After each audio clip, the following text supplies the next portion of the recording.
Hey everyone, Harry here with some brief thoughts on maybe the biggest flip-flop in the debate or the election so far. So this kind of just sort of swept along with everything else, but it was somewhat mind-blowing that after saying not once, not twice, but 3 times in absolute earnest deadpan style that indeed he had lost the election by a whisker.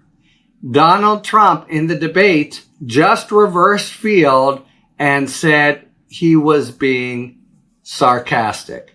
Now, as even the moderator said, you listen to it and you don't detect a note of sarcasm. And if you listen to it, you don't detect a note of sarcasm. And what a bizarre thing that would be to be sarcastic about, right? The entire broad indictment against him for bringing down the country. I mean, really, when you package it all together, this is the core charge. I don't mean in this case or that case, but the thing that he will go down in history for as a singularly or really distinctively evil president, for him to say, I'm trying to think how you do it sarcastically.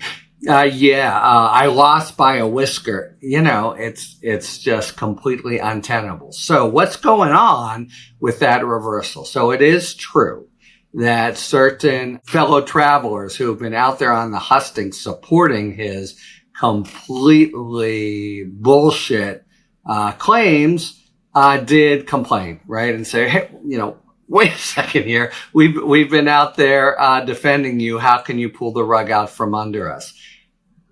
But his now saying I was being sarcastic, I don't know if that really actually anybody believes it. So it doesn't really seem so credible or to back them up.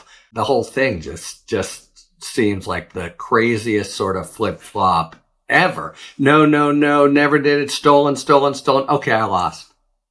I was just kidding. I was being sarcastic. Really lunacy, right? So just one point I wanted to make about it. The law, and this has come up in other things we've talked about in cases, you've heard about hearsay, and normally out-of-court statements are hearsay when you're trying to use them to show the truth of what someone is saying. But there's a special rule that says if the defendant or a party makes an admission, the rules of evidence say it's not hearsay.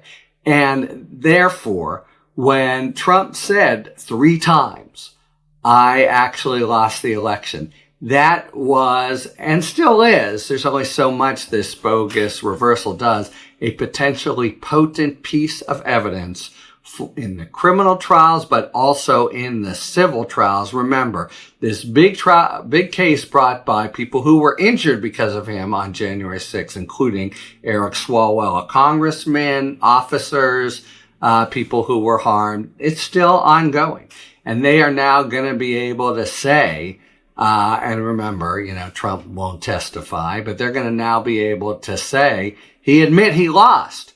Meaning all this stuff that he did was done completely maliciously with no possibility of a good faith belief that he was doing it, which might be some kind of vantage point on his state of mind, right? So that admission and the legal consequences of it might be what lies behind his really unpersuasive claim of I was just being sarcastic at the debate, because under the so-called rule of completeness, it might well be, or at least in cross-examination, if they make the claim, he knew that he lost. He admitted it. They'll say, well, wait a second. He didn't admit it. He said he was being sarcastic. Isn't that right, Congressman Swalwell? So it, maybe pushes back a little. But so it might well be that part of what was going on in this stunning flip-flop was worry about legal exposure in cases that whatever happens, they're not going away. They could be put on ice, but this civil case, he can't just go away, and he'll have to face the music sometime. Talk to you later. Thanks for tuning in. If you enjoyed this video and other Talking Feds content, please take a second to like and subscribe. Talk to you later.